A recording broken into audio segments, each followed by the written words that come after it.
somebody to tweet something like starting now. Okay. I don't know who has. Oh, wait, Neil's online. I'll tell Neil.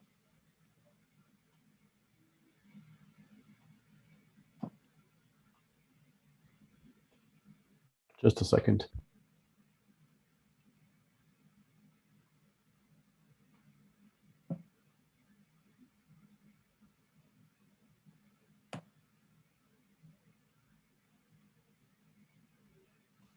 Ping Neil to tweet something. Okay, so we are live now.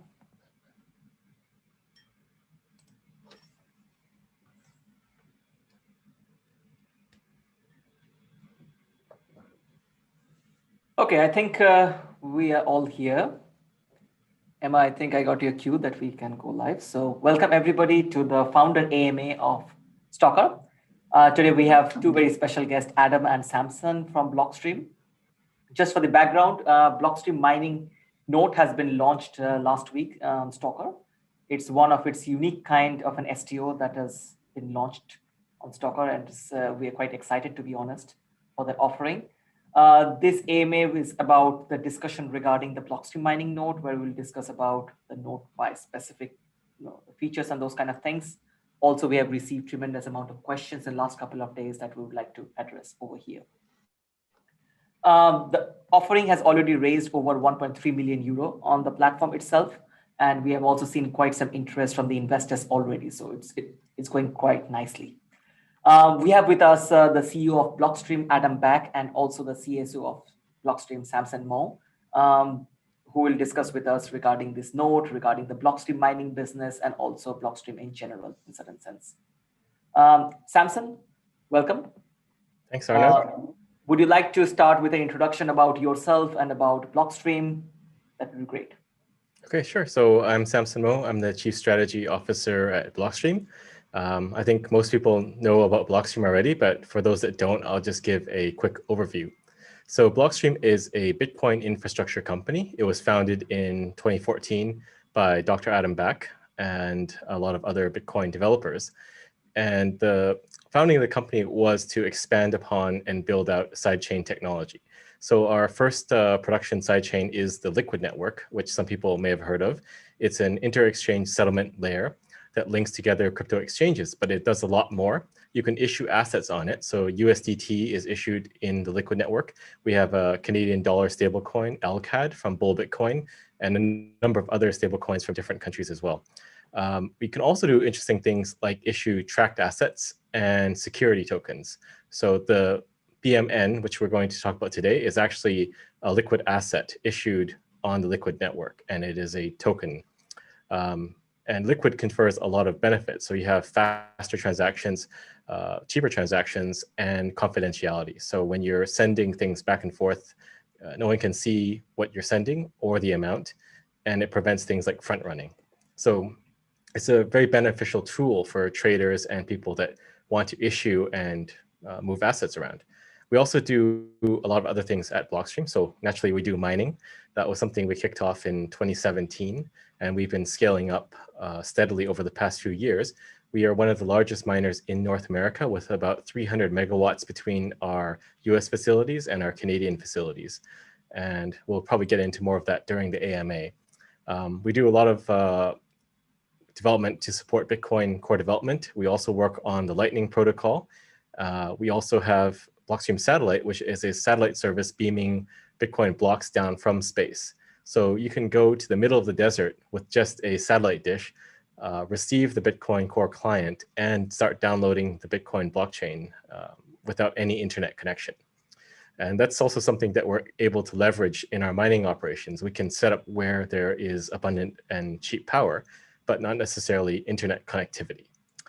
We also have a number of wallets. We have the Aqua wallet, a beginner's wallet for Liquid users. And we have Blockstream Green, which is a power wallet meant for more advanced users with a lot more privacy-focused functionality. And I guess the last big thing that we work on at Blockstream, as you notice, we do a lot of different things, is the cryptocurrency data feed. That's a partnership with ICE. So we are aggregating data from all the different crypto exchanges and collecting it into one consolidated feed, which they distribute to their institutional clients. So that's Blockstream in a nutshell. And I will pass it over to Adam to talk more about the BMN, which is why we're here today.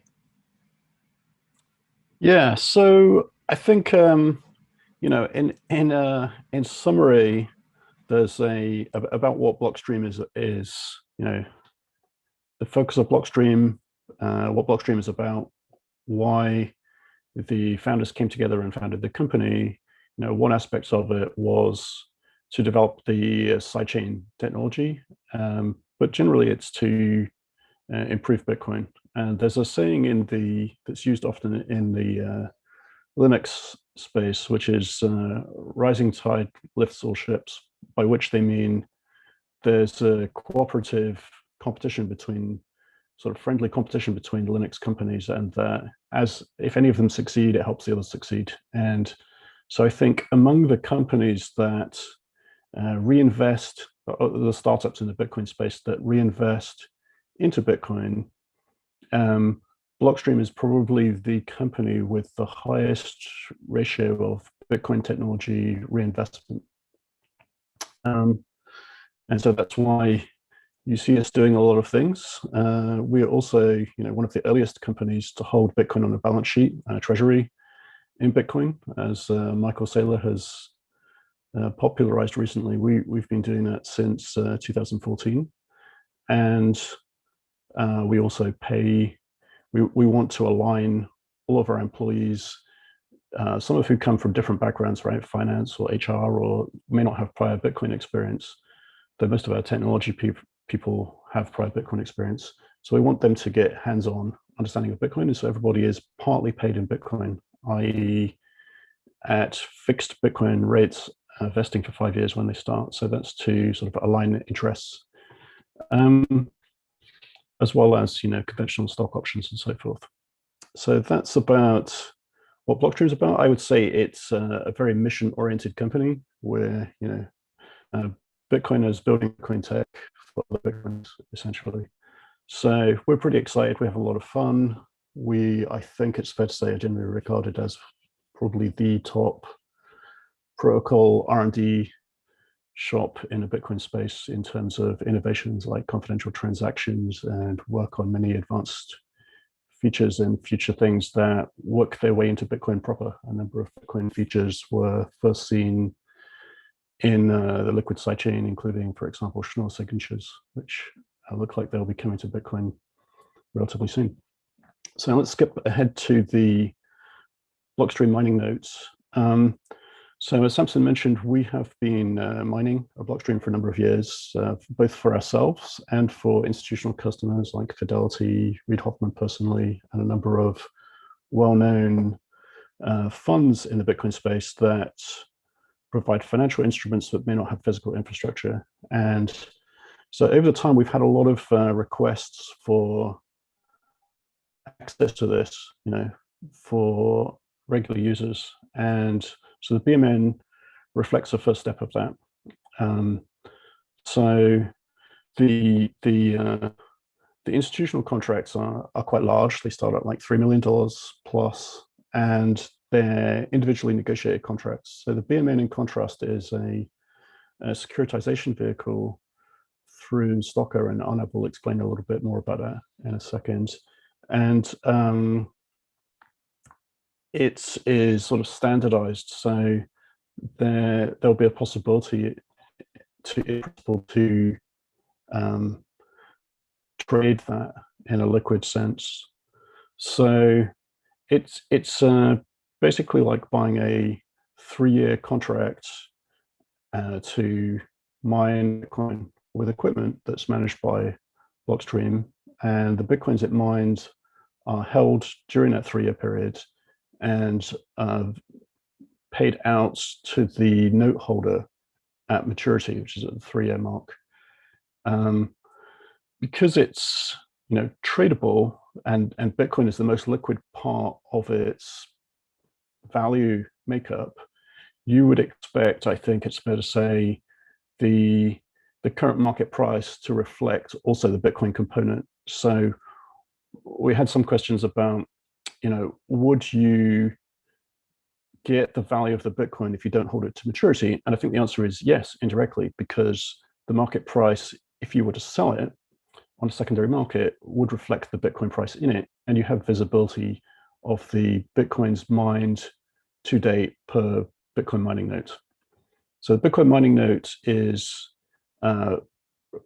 sized as of a unit size that arises from sort of achieving a round number and complying with security regulations minimums for a non-public offering. And that is 2000 terahash. So the holder achieves the mined coins from 2000 terahash across the time period. So do you want to talk about the first aspect of the securitization, Arnab? Are you muted? Arnab, we can't. Yes, yeah, I can hear. Yes, so I think one of the interesting thing when we spoke, Adam, last, I think 1 year back on this offering that excites us is this right to the BTC, right, that the investors get over the period of time. And what we did is structuring this offering through a Luxembourg-based securitization fund. And that's quite historic because this is the first of its kind securitization fund has been tokenized. And this tokenization has taken place on the Liquid network, right? And the investors, when they're holding a BMN, what they're getting is a direct right to the securitization vehicle, which is quite unique because you don't require the middleman like brokerage or custodian services or something. And that creates a direct relationship, which is quite, I would say, legally also quite interesting, and also to see from the right perspective, it's quite interesting. On the other side of the offering, if you see the investors, and that I think the Blockstream team has very well structured, is the investor does not get an exposure to an euro equivalent or USD equivalent of the Bitcoin mine. What the investors get, I think, from your structures and also how the offering has been modeled, is investors get the right and access to the Bitcoin that has been mined, which is quite, I would say, innovative in the current market where you have the Grayscale Bitcoin fund and other, which is quite different than the value proposition of what the Blockstream Mining Note is putting on table. So yeah, these are the few things that I would like to highlight. And yeah, I'm excited to answer some other questions that I'll also discuss much more in details about what the BMN is. Okay. So shall we have quite a lot of audience questions. So thank the audience for being engaged. So maybe we should start jumping into those. There are a number of duplicates. So yes, we will try to harmonize that as they arise or refer to other questions. So here's the first one is about sort of, do you accrue hash rate for the days you hold it if you're trading in and out of the token? And that comes to my point that I just made, that will be reflected in the price. Technically, the Bitcoin won't be paid out until the last, until it reaches maturity. However, the price will tend to reflect the Bitcoins per BMN, and you will be able to see that on a dashboard in the ratio of mined coins to date. There are some other questions later about exchange listings, so we can come back to that topic. I think for that question, one way you can think of it is it's like a stock with a dividend payout. So as long as you're holding it at the point at which they do the dividend payout, then you'll get the dividend. And it's the same for the BMN. So if you're holding it at the 3-year mark, then you'll be the one that earns that the payout of the Bitcoin in the BMN. Right, and as the so I mean, you could think about the end period as the single full dividend, right? And in between, the price is real time reflecting the pre-dividend premium, I would say, which you have full real time transparency of. With a stock, you may not know exactly what's happening between quarters, but here you're seeing on a very frequent basis the amount of a highly liquid asset, Bitcoin, which is the focus of the unit. There's one question about, do the holders get to influence the transactions that go into a block. And I'll fold this into the following question, which is related, which is how does the BMN strengthen Bitcoin security and censorship resistance? So I think the point here is that it is generally better in terms of decentralization if users self-host their mined equipment. However, that's challenging because most people don't have that much power in their home, and their home electrical costs may be uncompetitive compared to the discounted bulk power that we can achieve at larger scale. And so the BMN kind of bridges the gap between, just sitting back and looking at other people mine Bitcoin, where they may put their own policies and views interposed onto Bitcoin, and as a Bitcoin holder, that's something that may concern you, and self-mining. And so, as we said, we do a lot of R&D. So one of the things we did in the past is work a protocol called OpenHash, which later became known as BetterHash or Stratum v2, which is a way for miners to choose the transactions that go in blocks. So today, pools actually choose transactions that go in blocks, and there are not so many pools. So it's a point of some moderate centralization. And so we're continuing to do R&D on that and potentially switch the fund over to Blockstream's pool or other pools that will use Stratum v2 protocol. And our interest there is to increase the decentralization so that if you have a BMN token, you would be able to sort of associate that with a service account, and your full node would have a pro rata influence on transactions that go in blocks as a result of that. So it's kind of like, somebody else is hosting the equipment, but you are driving it. And so we want to, that's not fully implemented yet, but that's a kind of an example of what we would like to do. And why it's interesting, why we focus more on decentralization, which is part of Bitcoin's value proposition. We also have some interesting custody models in the future, including proof of reserves, which we've released open source for, and improved custody models. And you can see some aspects of that in the Green Wallet custody model, which is a kind of shared signature with multi-sig time locks. So we think there's a potential for even Bitcoin ETFs to use that kind of technology. So we're interested to pioneer that in the future. Yeah, I think like one interesting thing, Adam, I would like to highlight here is the custody element, right?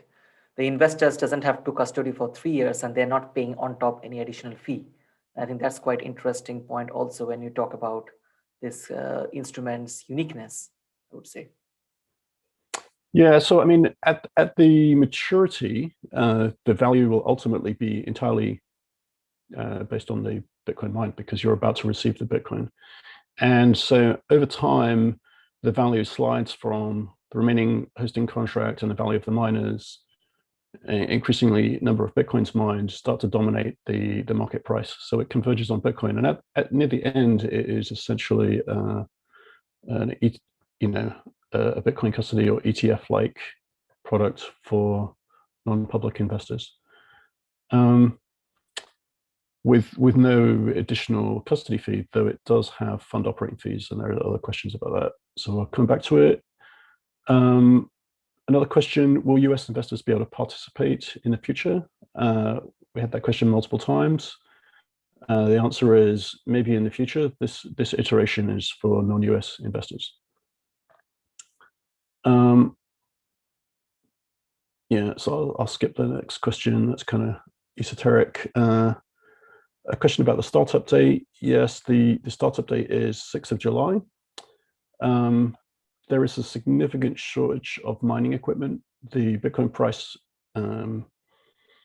appreciated very quickly late last year, and this year to date have faster than manufacturers and particularly foundries can deliver mining chips. And so, the question was centered around 6th of July is not immediate. They would like to start mining today. And So our point here is that 6th of July is actually very quick. If you start making, calls to mining manufacturers and you want to spend millions of dollars of equipment, you'll be hard pushed to get miners for delivery before 2022. It's pretty much sold out. One way to get equipment is to buy it from people who are already mining, but then they're going to want a premium because mining is quite profitable at the moment, with it, again, due to the same factors. And so I would say that a July 6th startup is a pretty good deal. That's very soon. And so yes, the reason it's not today is we have some of the equipment, but we're trying to power it all up at that specific time for fungibility reasons, and some of it is arriving in tranches, in delivery batches between now and then, with a bit of contingency.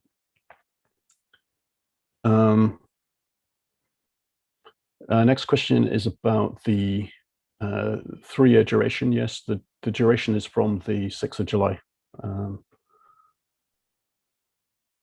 There's a question about 200. So I think there's a question from. Wait, there's more to that question. What happens if there are delays? And will there be any residual value of the miners at the end of tenor? So we have some contingency in the July start to accommodate manufacturer delivery delays, that kind of thing. So we didn't,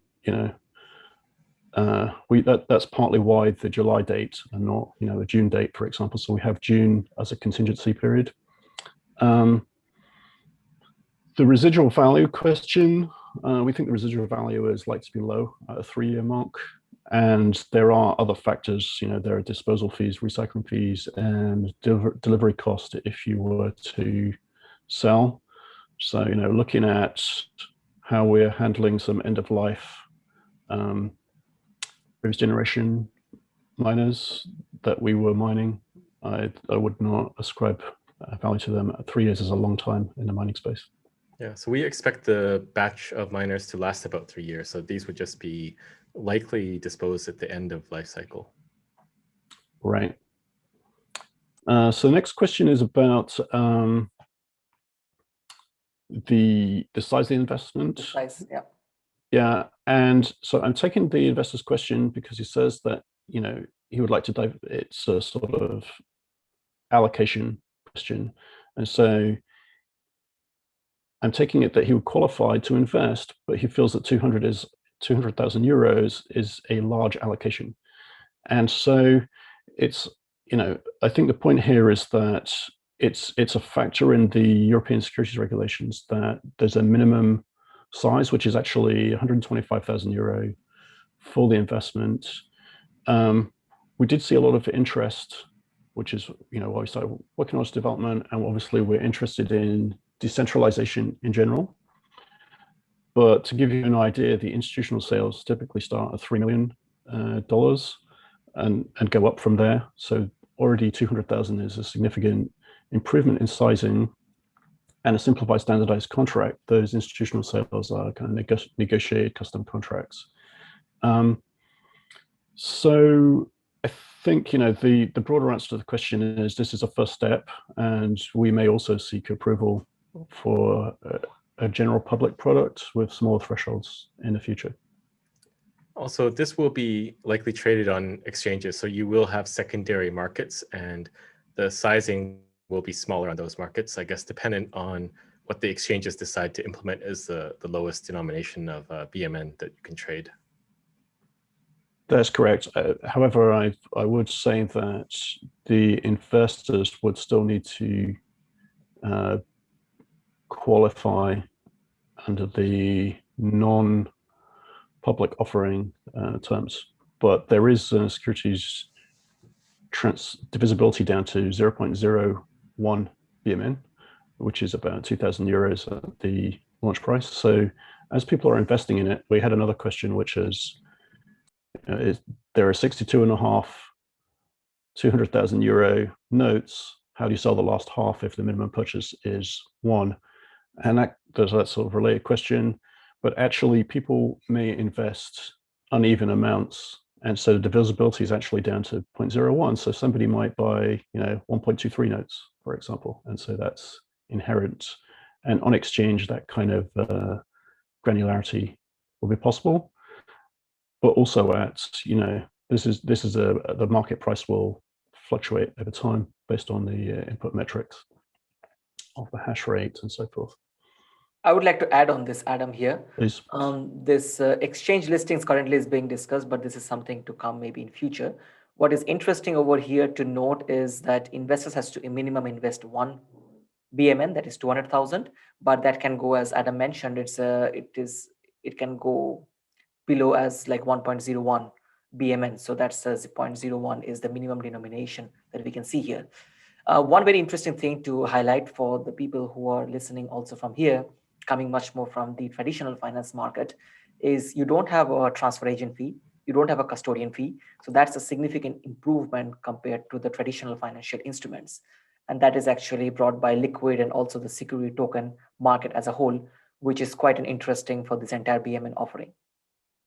Right, so maybe we should explain that a bit more. So if you buy a 1 BMN, and you want to trade it OTC with people that you know, and they're also a STOKR user, and they've been granted a STOKR account, then you could trade it down to 0.01 BMNs with those users. But with an exchange listing, I think the exchange would be a nominee holder of sorts of the notes that are on that exchange. So they could break it down into 6 decimal places if they wanted to, and it depends on the exchange, Samson. Yes. I will not I will not be able to say that it depends on the exchange, but let's take this OTC as a simple solution, right? That's what I think what we can talk here now is what you need, and that's actually very interesting. We discussed last time is on STOKR who can invest is based on eligibility. It's not the same as in US. You have the accredited investor concept. On STOKR, you can invest if you are AML KYC as per the STOKR rules. That is, you need to have a STOKR account. And the second criteria is required is you have to invest 200,000. That's it. So you are eligible to invest in BMN if these 2 criteria are fulfilled. You don't have to show your past history of investment. You don't have to show whether you are a multimillionaire, billionaire, or something like that. And the second interesting thing, when you are trading, let's say I have a token and I want to trade with somebody else, and we discussed on a P2P basis, we just both need to have a STOKR whitelisted account. When I say a STOKR whitelisted account means I need to do a KYC with STOKR. And then what I need to do is connect my existing green wallet, in this case, with the STOKR. And this green wallet is a non-custodial wallet where investor has a private key. So STOKR does not have any private key on that part. And then the investors can do an OTC trade or a P2P trade on their own. And this is possible. And that's actually quite unique because you don't have to pay to a transfer agent or a broker or something, and then make things quite simple and easy. Right. So, I mean, subject to those restrictions mentioned, you could actually, gift somebody a part of a BMN or swap it for a car or any number of things. So up to the minimum. It puts up unusual use cases that are much more flexible than traditional technology, and sort of showcases the technology, the future potential of sort of intersection of regulated security instruments and blockchain. And the transaction fee is also like in cents, right? So that's also not that much of a headache for the investors. That's because it's on the Liquid network. That's because it's on Liquid network, yeah. So next question is about what happens if Blockstream goes out of business in the 3-year period? Will we still get the Bitcoin we mined? And what steps are you taking to ensure we'll not be affected by an event like this? Well, first of all, we've been stacking Bitcoin since 2014, so long before Michael Saylor made it popular. So it's not likely we'll go out of business. Yeah, and the other part is that if you sign up and you should rely on the security contract document, which is quite detailed and covers many of these things. And specifically, there is a fund structure where the Bitcoins are held in a vehicle, which is ring-fenced from Blockstream. So in this unlikely event, the Bitcoins will be held in an isolated structure that reserves them for the benefit of the note holder.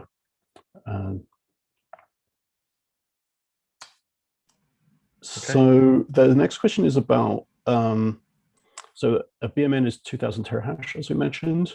And the question is, can you confirm that the 2000 terahash is net of costs? And I think this question arose multiple times because there are mention also of administration fees, and many mining products, charge hosting or electrical fees per month, or subtract hosting fees from the mined Bitcoin at market price and so forth. And this product actually doesn't do any of those things. So allow me to elaborate. So the price is all in, and so there is no electrical or hosting costs subtracted from it. So in other words, the price represents the equipment, the infrastructure around it to host it, the use of that, and the hosting costs for the duration for the 36-month period. And the reason we did it this way, and we bear in mind we've been mining for some years and have had the opportunity to analyze and backtest aspects of Bitcoin mining. In our sort of backtested view, it's more economically beneficial to do it this way, i.e. selling Bitcoin to dollars as you go tends to do much worse economically as opposed to mining and holding. And that partly reflects the structure of the fund, right? We want the investors in the fund to make money so they buy more in future. And so we structured it so that it's good from an economic perspective in terms of the strategy here. There are separately, however, fund administration costs, and these are things like legal and accounting and regulatory filing fees and things like that. They're detailed in the contract and amount to approximately 1% at the 100 million euro fund target size. There is also so I have to mention another aspect, which is there is a 10% overage, which means that this is new equipment that we've been mining a while. It doesn't have that many years of service. It's micro BT. It's a relatively new company, but the equipment we've mined has been quite reliable to date. But if in the event that the equipment underperforms or there are failures later in the cycle, the first 10% of underperformance or equipment failure is covered by Blockstream. So we have excess miners and we will allocate them to make that up. But if the failures exceed that, there is another form of cost, which is if it makes economic sense, we may sell some Bitcoin from the fund to pay for the repair costs or even replacement costs. But if we estimate that this would result, that this would make economic sense, i.e. it would result at the term in more mined Bitcoin versus not doing that repair or replacement. So that's a kind of complicated answer, but basically it's saying that yes, you get pretty much all of Bitcoin's mined other than these fund administration costs and exceptionally out of warranty repair costs above the 10% in sort of insurance overage of equipment, but only if that would make economic sense for you and result in more Bitcoins at the term. So next question, it's about are the expenses sort of pro rata? They were unclear if the 12.5 million euro tranche has an uneven deduction of expenses versus the full tranche. So I'll just say that the expenses are pro rata across all of the tranches in the BMN Series 1. And so that's where the approximate 1% at 100 million euro size arises. It's not a cost center for Blockstream, so it's just passing on the administration costs, which are external, as it were. Next question: will there be a portal where we can see daily mined Bitcoin? Yes. There's actually a few questions about this down in the YouTube comments too, I think. So the answer is yes, we're working on a portal. So the mining is not starting till July. We plan to launch this new portal probably end of June-ish, but this will have a lot of details on the BMN. So we'll see how much hash rate is there, how much Bitcoin is being mined. You should be able to link to your Green Wallet account, and we'll be able to show you how much your holdings have earned in that period too. And this is just like the start for us. So we're actually building out the first of, BMN is the first of a suite of financial products we plan to offer. So this is under Blockstream Finance's banner, and we plan to have additional products down the road too. So there will be this center for you to go to see different financial products that we're offering and how they're performing. Right. So the next question is a kind of exception case. So what will happen if the 2.5 million euro tranche is not sold? Would we go ahead with a smaller group? So I would say firstly, I would say the 12.5. Yeah. So firstly, I would say there's significant commitment, so it's quite unlikely this would arise. But procedurally, I believe what has to happen is that the funds are returned, and then we would make a determination of whether to run a smaller tranche or to self-mine it. And it's quite profitable to self-mine it, so we would be tempted in that event. But I'm seeing a lot of demand right now, and yeah, it's not likely this will be open for more than 1 or 2 weeks. Correct. Next question is about listings. Do you want to cover this one, Samson? Yeah, so are there plans for secondary trading on Bank to the Future or INX or on STOKR itself? So we're in talks with a number of different platforms to see where we can bring it to market for secondary trades. It's not likely we'll be on INX right away just because they're serving US users and we don't have something available for US customers at this time. So we'll probably focus more on the European market or worldwide market at this time. So the next question I already cut. Oh, go ahead. Regarding the STOKR part, I just want to clarify. So STOKR is not a trading platform. We are a primary issuance platform. That is, we help in issuance of the tokens, in this case, the BMN. And what we are trying to do also, as Samson mentioned, we are also currently in discussion with a few exchanges at the moment who can potentially have those tokens on the platform, but still nothing is confirmed yet, but things are being under process at the moment. Also, next question I already... Oh, go ahead. One corresponding question, Adam, I will just take it. I saw there were some questions on the YouTube. It's regarding the BMN offering happening through Oro Fund. The Oro Fund is actually a securitization fund based in Luxembourg, managed by one of the STOKR sister company. And this Oro Fund has a specific compartment that is specific for the Blockstream Mining Note. And this compartment has the assets. The asset means the right towards Bitcoin mined over a 3-year period. And that's a very interesting securitization fund because the investor's right is directly connected to the assets of the securitization fund. So yeah, it's a quite of interesting use case of a securitization fund to tokenize this kind of asset class. And yeah, we're quite happy and to see how it turns out. But the investors can really ensure that the assets have a direct link to the assets that is underneath this Oro Fund. Perfect. Yeah, that's a pretty interesting. I skipped the next question because I already answered it. How will the payouts be made after the 3-year period? In Bitcoin, of course.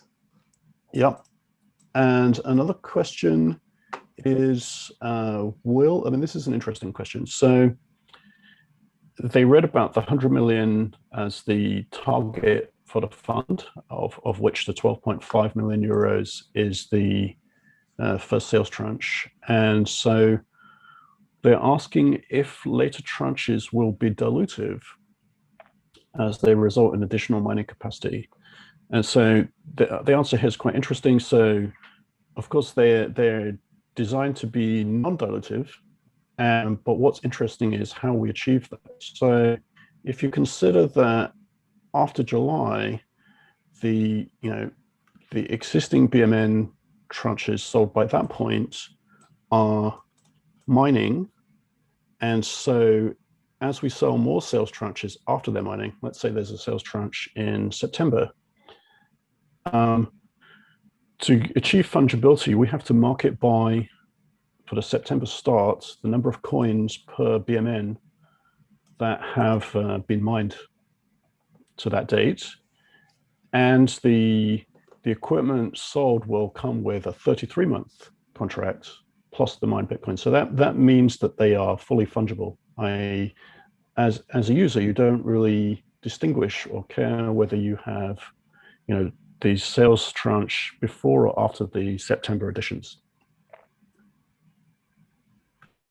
Bitcoin we just covered. The next question is actually related to what I just said. So the question is, why does it say in terms and conditions that the users, at maturity you get paid out in Bitcoin, and yet it says in terms and conditions that you may get a market bought Bitcoin rather than a freshly mined Bitcoin? And the reason is because of this fungibility. So some of the coins in the note will be market bought to achieve fungibility with sales tranches that go online after the first tranche is already running. And that is the side effect. Though, many of the coins will indeed be freshly mined. So while everyone's going crazy about non-fungible tokens, we're trying very hard to make these very fungible. Indeed. And it also makes sense, to be honest. Like, the more fungibility is there, more you have the tradability aspect also comes into play. If you issue tranches, will not have the liquidity.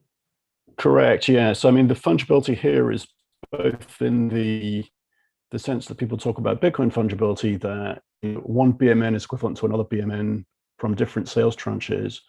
But as Arnab hints, that is of value in the market liquidity. So if you imagine the alternative, that there was a different instrument per quarter, there would be smaller pockets of tradability, and they would not be, they would have different prices. And so with small liquidity, it's harder to sell.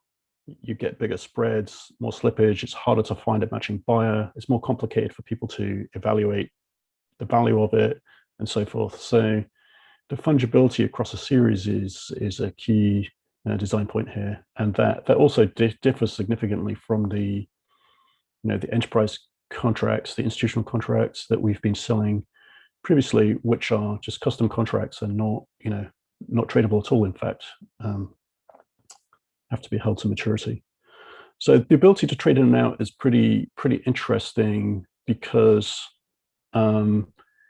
it's a sort of less long-term commitment, if you like, right? So if you're buying one of these 3 million plus institutional sized custom contracts, you're generally assuming that you will have to hold it to maturity, and it's a liquid asset, not a securitization fund. It's a private service contract, etc. Right?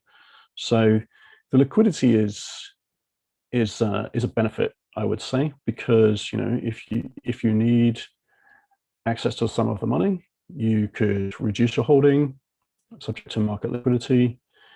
If you think it's underpriced, you could buy more. If you think the market's got too heated, or you think that the market is not foreseeing something about hash rate, you could reduce your holding. Another common question that's a benefit of security tokens. You just have the increased liquidity from day one. Whereas if you did invest in a mining operation and you paid all the capex, then you're kind of stuck with it. And if you invest in equity in a company, you're also stuck with it until there is a liquidity event. So this is just like a basic component of security tokens that make them more valuable and an improved financial instrument over the traditional ones. Right. And actually, even though I don't think any question explicitly asked this, I think it's probably useful to clarify that this is not stock in Blockstream or Blockstream mining operation. It's more like a financial instrument that's constructed to achieve an effect. Blockstream is a service provider to the Oro fund, but you're buying a security interest through this Luxembourg securitization vehicle that Arnab described. So it's more of a kind of financial instrument in a sense. And I think like one interesting point of this financial instrument, Adam, if I may add here, it's the investors are getting a right to 100% of the revenue minus cost. So that means whatever Bitcoin is mined through the operations of this Blockstream mining is going to the investors, and all the costs are paid upfront. And that's quite unique. So you do not you have the leverage to decide what is a profit by deduction, revenue minus cost and those kind of things, which is quite significant. And as a capital market instrument also, it's quite unique. Yeah, I did see also a question about risk. And so, basically to say, is Blockstream absorbing the risk? And I think, the point is that in other funds, for example, there are some SPACs now that are doing mining, proprietary mining, i.e. you're sort of buying a share in a company literally that is mining. And there are some other funds which are structured as a carry, i.e. the fund operator takes a percentage of the mined coins. And this is not that, right? This as Arnab just said, disperses the entirety of the mined coins at maturity minus fund administration costs. But bearing in mind, fund administration costs are order of 1% over the entire 3 years. So they're pretty low cost basis, even compared to an ETF. And this is doing a lot more active and interesting things than an ETF. So I'd say the cost structure is pretty reasonable. There's no carry. There is this equipment overage element that I mentioned, where Blockstream is sharing risk in assuming risk for the first 10% of underperformance or equipment failure. And another question on the financial side is, does the BMN pay dividends? Does it pay out Bitcoins as it goes? And as we mentioned, the answer to that is no, they are paid out at the end. However, if you want to synthesize having received the Bitcoins as you go, you can achieve that in a number of ways, potentially. I mean, one is if you have other Bitcoins, you can look at the dashboard and see how many Bitcoins have been mined and sell the equivalent number from other coins you have. And that would be a way to synthesize a dividend of divested Bitcoin. Another way would be something more complicated, like you could sell a portion of the BMN corresponding to the market value of the coins. That's not exactly the same because then you have less hash rate. Another way, subject to exchange listings and BMN being usable as collateral, and it seems like pretty good collateral because it has a large Bitcoin value element. You could use the BMN as collateral and short Bitcoin.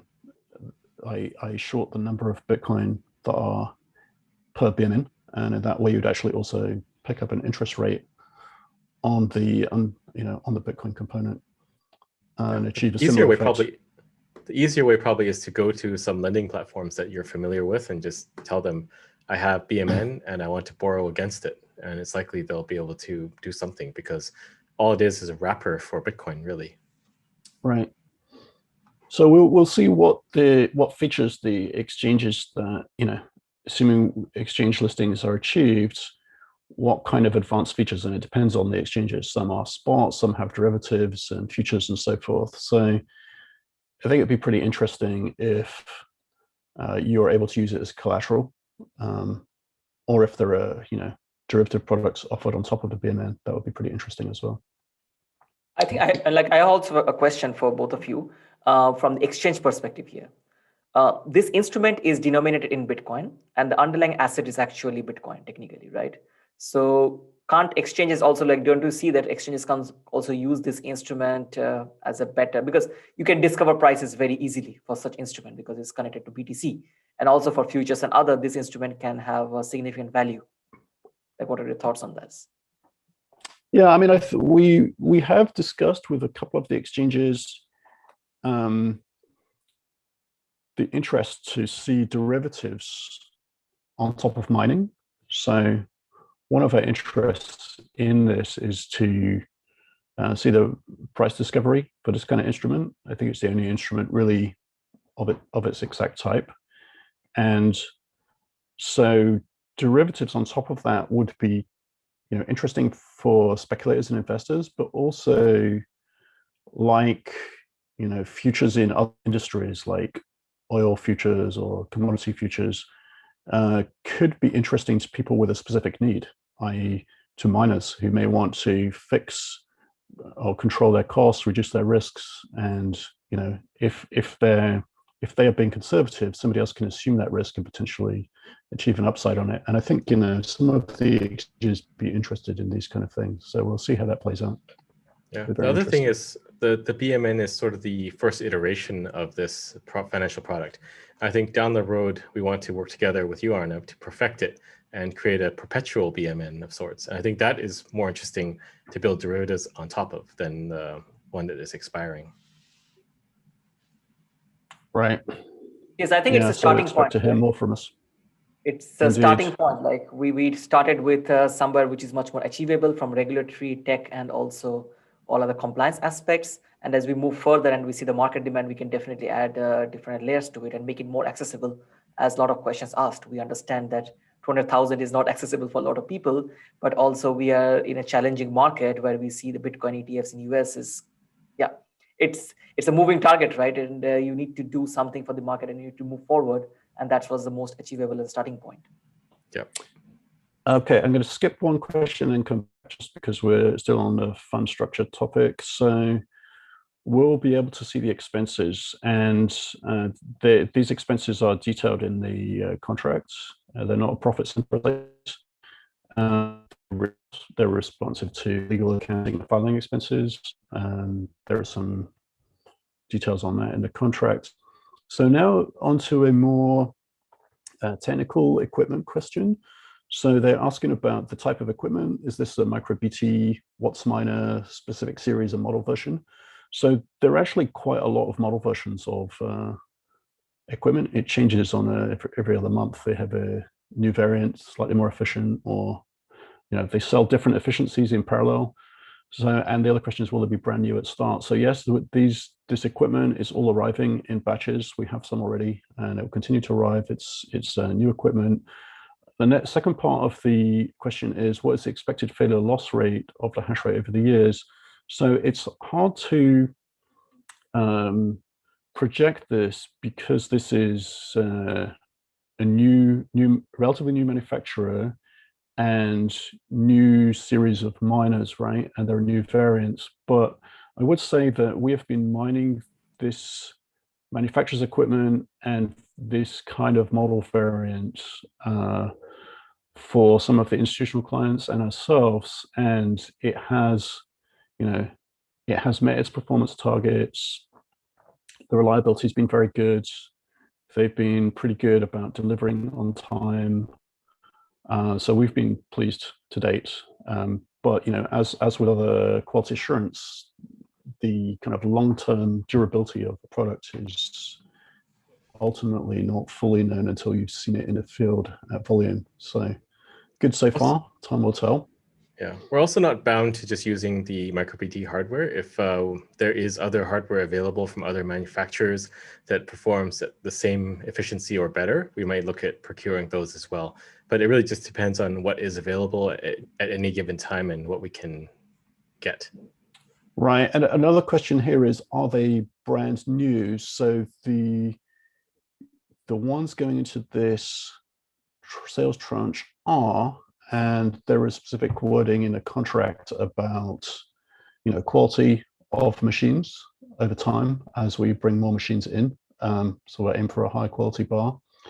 But in terms of newness, because of the shortage, it's not uncommon for people to pay a premium and assume other people's equipment. And we've done this for institutional customers. So we have equipment hosted by some funds, and in cases we have bought at a premium the equipment from one institutional hosting customer and sold it on to another hosting customer, where they have then taken on the contract for what are somewhat used miners.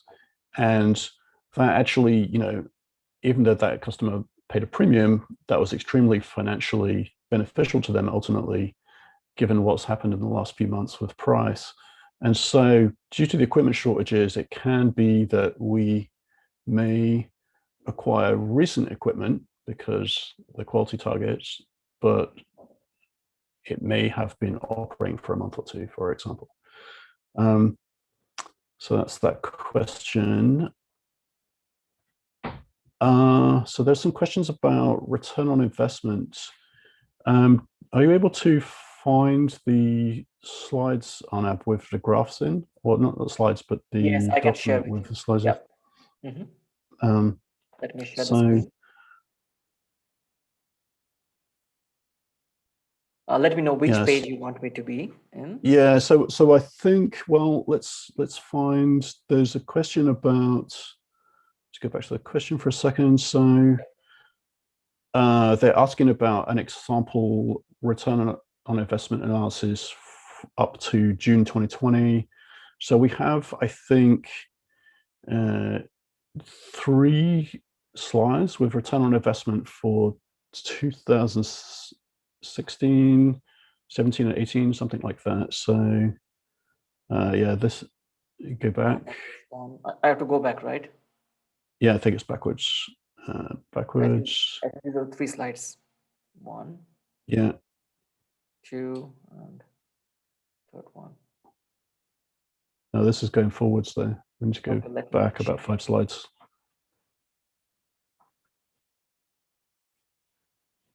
Yeah, so these graphs are comparing buy and hold versus mine and hold. And yeah, that's the last one. So go back 2 more.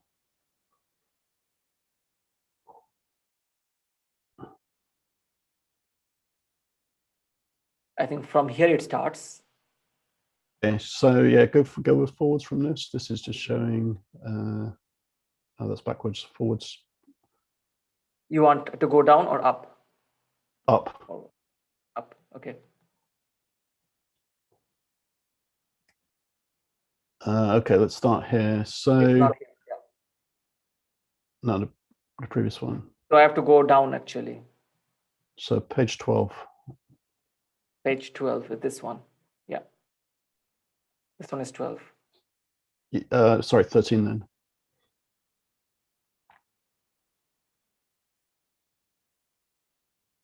Maybe I have a separate deck. Yeah. No, there should be, there's a page afterwards, I think.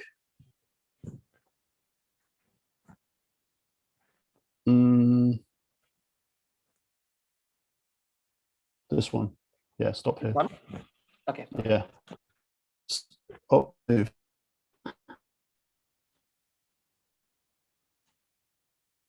Full screen. Yeah, it seems to be skipping around.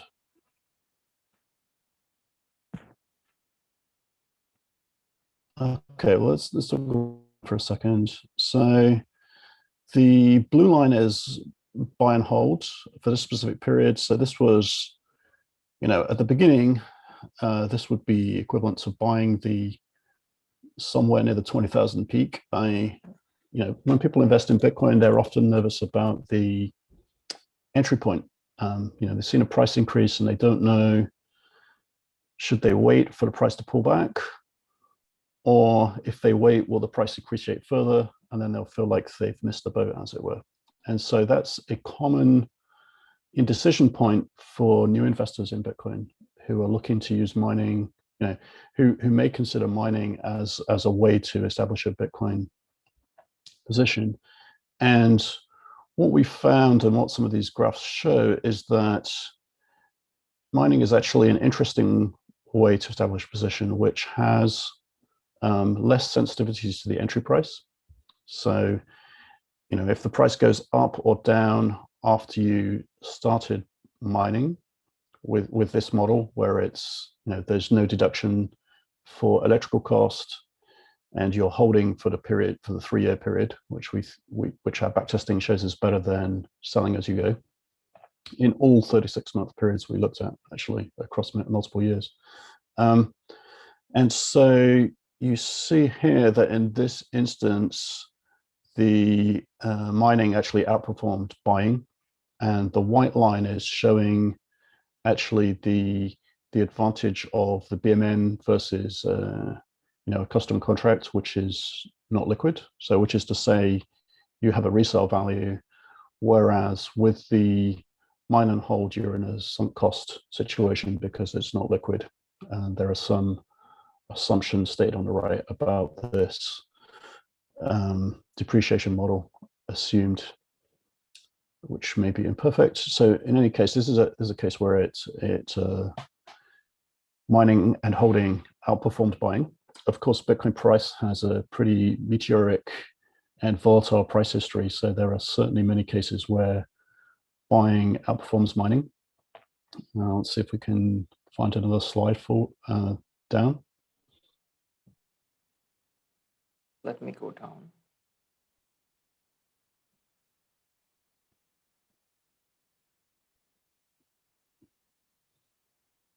No, I think then up in that case. When you do the full screen share, it's quite slow. Well, let's keep away from full screen if it's easier without. Yes, yeah. Is this one? Go to. Okay, stop here. Mm-hmm. So the top graph there is showing upside participation. So it's saying that for the 3-year periods of the given start dates, the comparison between mining and holding and buying and holding, that on average, buying and holding outperforms mining and holding, but mining and holding had 60% upside participation, so a quite healthy participation in the upside, but significant downside protection, as reflected in the graph we just looked at before, that you could see that in a down scenario, mining outperformed buying. So there's some downside protection. And mining has a lower volatility of returns, which is shown in the lower slide there, the Z-score, which is a volatility metric.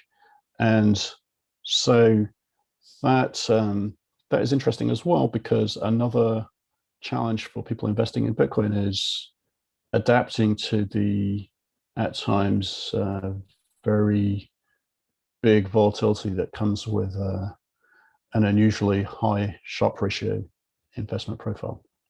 So this takes the edge off that. Mining reduces the volatility, has some downside protection, but backtested 60% upside participation. So that's an interesting entry point. And another question people sometimes ask is what allocation between buying and holding and mining? And really, it's a difficult question to answer. It's probably a matter of personal taste. But if people have a desire to create a Bitcoin position and they feel like they started late and they're unsure about the price direction, then mining is an alternative, I think, to being stuck in indecision, where you're worried that you'll be in a 2017 situation where you buy and the price falls and it takes a few years till you break even. Mining tends to do better in those scenarios, but still holding on to quite a bit of the upside on average. Obviously, year by year, there's still a lot of volatility. So I think that's the main things we want to cover with the graphs. Some of our mining customers actually decided to get into mining to kind of hedge against their Bitcoin holdings, so that they can have that that protection in case Bitcoin does go down. Right. That's a very interesting one, because the cases I was discussing are the newcomer case who wants to establish a position. As Samson mentioned, we've had customers invest who have large Bitcoin positions and almost felt overexposed to Bitcoin. And so, they thought they would be interested to participate in Bitcoin decentralization to protect the value of their Bitcoin holdings. But as they felt overexposed, the reduced volatility and downside protection was an alternative to just becoming even more Bitcoin exposed. So that's an interesting use case as well. Yep. So let's move forwards to other questions. We can probably close the graph. Yeah, so that's the ROI question. We covered that one. How about this one? What advantages are there for investing in the first tranche over waiting for the second one? Okay, very interesting question. So, so I would say that our estimation, and bear in mind we do self-mining, that we would be very happy to self-mine these if people choose not to buy them. So we think this is, the profitability ratio of Bitcoin mining at present is pretty high on historic trends. One way to look at this is the break-even electrical cost for mining, i.e. how much you could still mine while paying high electrical costs. It's extremely high. You could mine using the most expensive electrical cost imaginable, like a diesel generator or something. It's extremely profitable. So of course that changes with Bitcoin price and with hash rate. So in terms of going back to the tranche question now, so buying the first tranche or waiting for later sales tranches. So we think it's attractively priced, and the later tranches will, the price will be affected by the market factors. So, there's no guarantee that later tranches would sell at the same price. There's a market price discovery element and input prices. So, once there's an exchange listing or private OTC sales that were discussed earlier, if those prices are disclosed, private sales are not publicly accessible information necessarily, then that would affect the pricing. And we're seeing an over time trend of increasing miner prices, and Samson can say a few things about this in a second, and those would obviously be inputs to the tranche cost. As I mentioned, tranches that are sold after the BMN is operational will include market buying of Bitcoins mined by earlier tranches. So the cost of those Bitcoins would factor into the price. Ultimately, the price, of course, is what the market will pay in general, but the inputs have been on a trend line of increasing both Bitcoin price, the price of miners due to a shortage in miners. And if these trends continue, then I think buying earlier tranche is better than buying a later tranche, if these trajectories hold. And in terms of the persistence of miner equipment shortage, people who are not so familiar with the miner manufacturing side of the business of Bitcoin mining, the biggest sort of so as the Bitcoin price increases, there's an economics incentive for manufacturers to produce more miners. However, the biggest bottleneck in their manufacturing pipeline is the ASICs, the chips, and the foundries are generally over capacity. There's a lot of demand for smartphone chips, chips for automotive uses, laptop chips, and so forth. PlayStation 5. So all of these things are competing for supply chain, and so Bitcoin mining manufacturers have to compete with that. The second thing to say about the foundries is that the manufacturing process for manufacturing ASIC has many layers, and it takes a long period of time, sort of 4-5 months, depending on the process node. And so that's an unavoidable delay if there's a sudden demand for more Bitcoin miners or for more chips in general. And so because mining is very capital intensive, none of the manufacturers have equipment in stock. You pay and then they manufacture and then they deliver. So there's a long lead time. So, minimally it would take 6 months, let's say, for the supply chain to appreciably improve. Now, of course, this effect has been ongoing for a few months now. Last year, miner sales were kind of weak, but this year, directly responsive to the price, that's changed. So all of which to say is that it's buying equipment. It's generally difficult to get more equipment for delivery before 2022. Equipment for delivery this year tends to be quite high, and so if you can, the equipment price at volume delivery is not always that easy to come by. It's it's phone for a quote kind of deal. But if you ask around, you can get an idea that that is a significant part of the BMM price and infer the attractiveness of the hosting cost. So I don't know if you have any extra data points on that, Samson, on equipment. Yeah. So right now, Bitmain S19Js are probably going to be delivered in August, and they're over $100 a terahash. Some microBT equipment, they had a few units available for this month, and those were I think over 100 as well. So right now, there's just a big shortage, and the challenge is getting equipment. So, I mean, you can look at the price of the hash rate, but you really need to think when you're going to get it and when you can start mining with it.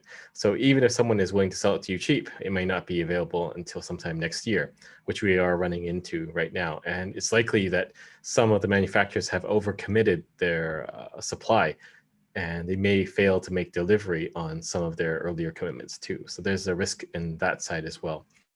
So we're only selling what we actually know that we can procure, so that it's it will come online when we say that it will come online. And I think that's the biggest value. Yep. So, I mean, you could look at the BMM purchase as, relating to different value components. One value being the miner, specifically the hash rate arising from the miner in a liquid resellable form factor. Now there are lots of questions coming from the YouTube, actually, some of which Arnab pulled up. I think we already discussed. I think Samson also played. Should we jump to the YouTube questions? I think we're done the other batch. I think. Yes. Okay. Let's look. Okay. Let's start from number one. Is there a DEX that facilitates trading of liquid assets? So there is a project called TDEX, and I think they're meant to be a decentralized exchange built on top of Liquid. But there's other swap platforms. I think SideSwap recently launched, and they plan to allow for swapping of liquid assets. And it's likely that they'll be able to support AMP assets, so the security tokens as well down the road. But I think all these pieces of the ecosystem will be built as there are more products offered to be able to be traded. You're already seeing some of that with HODL. They're seeing a record amount of demand for their Lend product, and that's primarily based on liquid assets using Liquid USDT.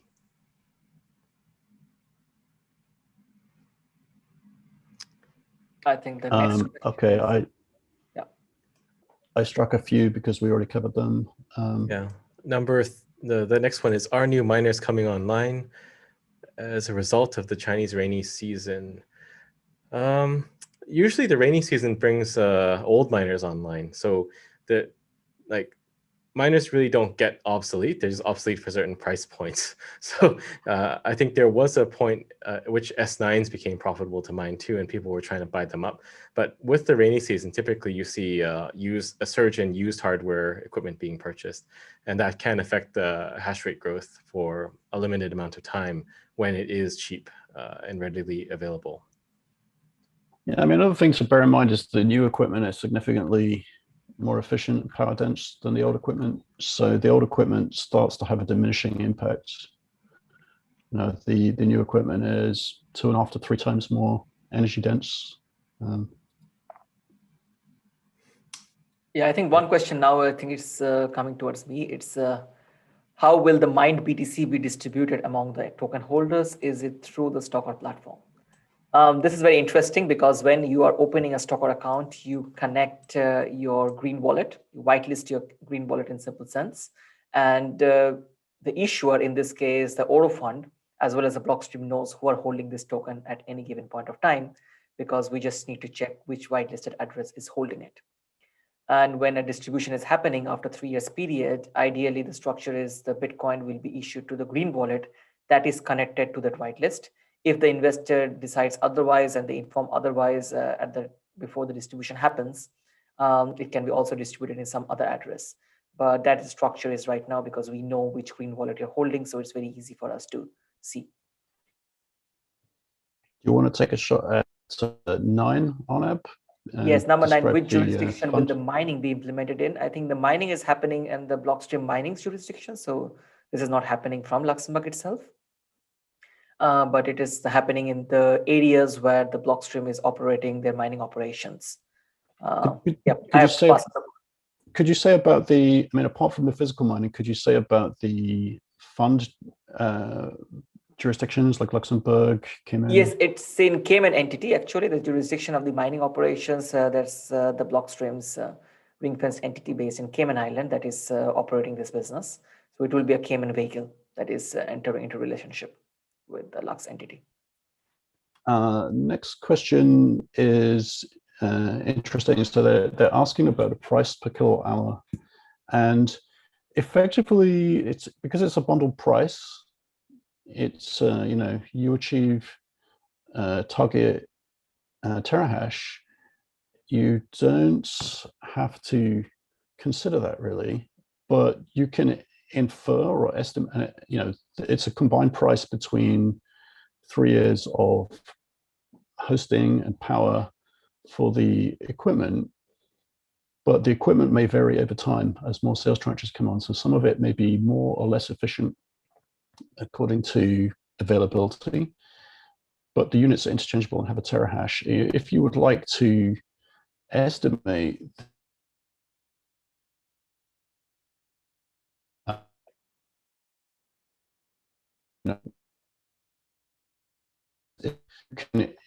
you know, try to ask around and find prices of miners, and Samson mentioned a couple of data points there, and subtract that from the purchase price and divide it by, you know, 24 hours by 365 by 3 and get an idea of the per kilowatt equivalent price, and that will probably come out very attractively given the current trend in mining equipment. I think that has tended to increase since we initially priced Tranche 1. Bitcoin just broke 62K. Oh, wow. Okay. It's because of the AMA. Yeah, definitely. Estimated expenses, I think we covered that one. It's the, you know, there are no extra expenses other than the fund operating expenses in the 1% range across the 3-year period. How about a clear commitment to low carbon mining? Well, I think the bulk of our mining is low carbon. It's hydro and nuclear. Correct. Can we get in with 200K in BTC as opposed to fiat? Yes, you can. Yes. Yes, I think it was also answered on the chat itself that you can invest with Bitcoin, you can invest with Euro, as well as you can invest with Tether. And some people have invested with all 3 of those things. Yes. And liquid Bitcoin. Liquid Bitcoin and liquid Tether both. Yeah. So number 16, Arnab, I think that's for you. I want to add one thing. It is very interesting. If you're investing in fiat, please prepare to wait for 3 to 5 days, and somebody can buy your. The legacy financial system takes longer time than Bitcoin. Actually, that's a good thing to talk about. The BMN sales are first come, first serve, so we're not reserving anything for anyone. Everyone that's expressed interest, we tell them the same thing. If whoever's money arrives first will be the first to get the BMN. So the fastest rails are the best rails. That's your friend right now. So I would suggest liquid Bitcoin or liquid USDT.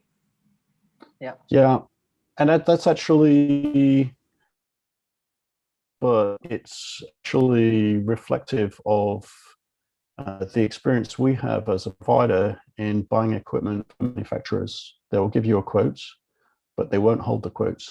They'll say, well, the quote is there, but the first person to pay gets it.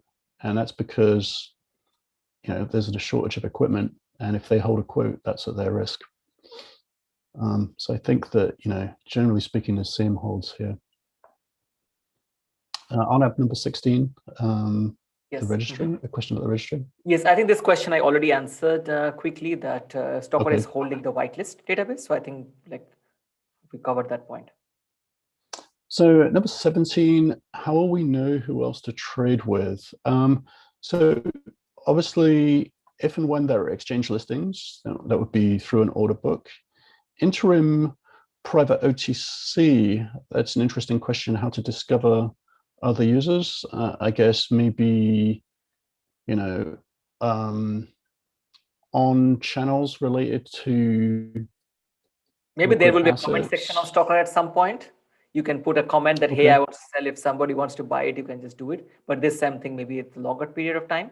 But I think the answer into this question is it's if as a buyer, as a holder of BMN, you know somebody who is willing to buy it and you found a buyer, that person just simply need to create a STOKR account, which is completely free of cost, and just connect your green wallets. And that's very straightforward. And your KYC account will be verified within the next 48 hours, 24 to 48 hours. So I think that's the most straightforward way. But we are also looking with Blockstream quite some opportunities to see how to make it a discoverable way for this kind of OTCs, but this will be something in future coming. Right, so cooling, yeah, we have a range of cooling technology. But we're probably not going to use immersion cooling. We have our own container solutions, and it's done with air cooling. I think immersion cooling is not very cost effective, and it's not really good to be using out in the field. So it's lower cost, but for it's lower total cost air cooling, but for remote locations in another product, we may use a lower maintenance version, which could use different cooling technology. Number 20. Oh, are you coming to 19, Arnab? No, I think we already answered that. Yeah. Okay, so number 20, why 10% insurance? Why not 15 or 20? Well, I think 10% is a nice balance. It's in common with some with a sort of convention in regular financial instruments. Sometimes issuers will absorb some portion of risk. Often they will take a carry. And so the idea with both of those approaches is that they have skin in the game. Like if things go badly, they absorb some of the risk. So that's where the 10% overage for equipment comes in. We don't take a carry, but we do take the insurance. I think 15 to 20% would start to become expensive, and we would have to ultimately reflect it in the price. So 10% is a respectable first failure absorption.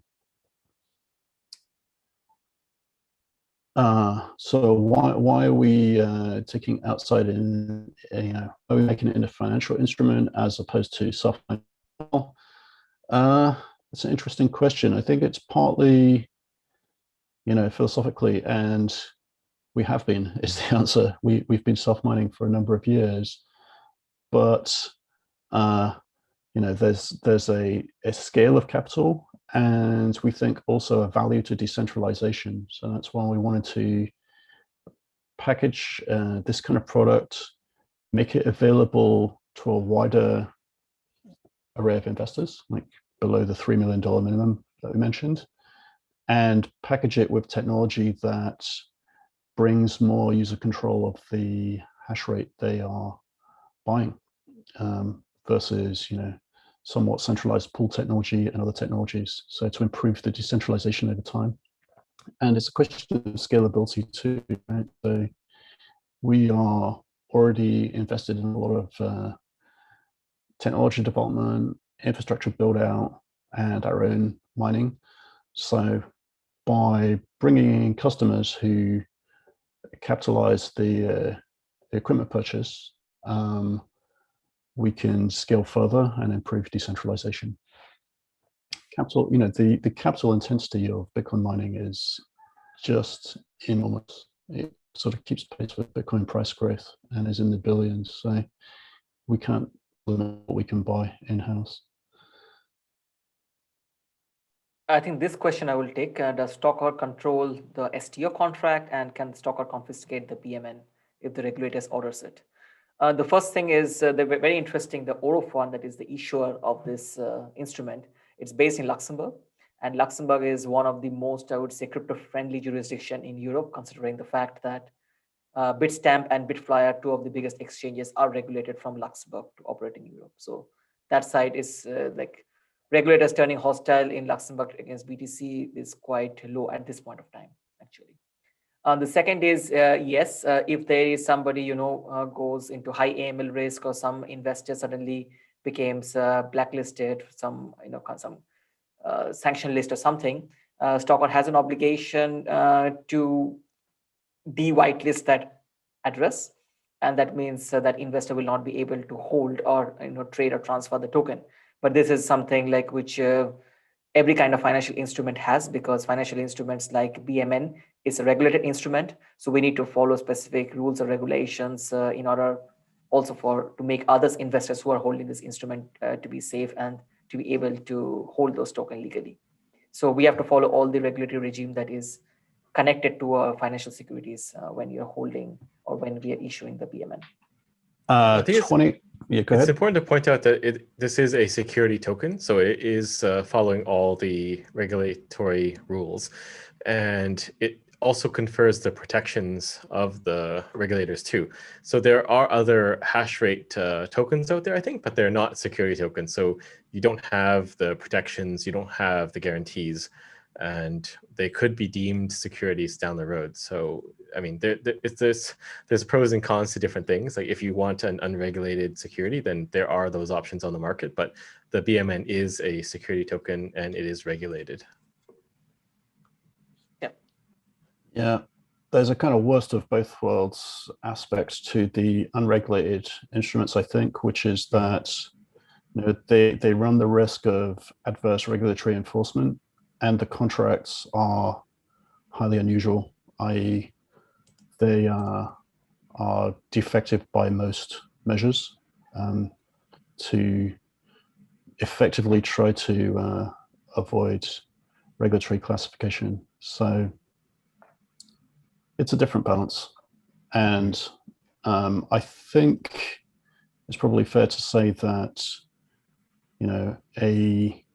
some investor rights are useful in this space because there have been a history of mining related products that have ultimately turned out to be scams in the past. Next question.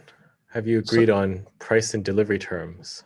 Yes. Yep. So these are all existing things. There's no kind of aspect of, we're going to go buy them now. No, these are all pre-agreed contracts with paid commitments and so forth.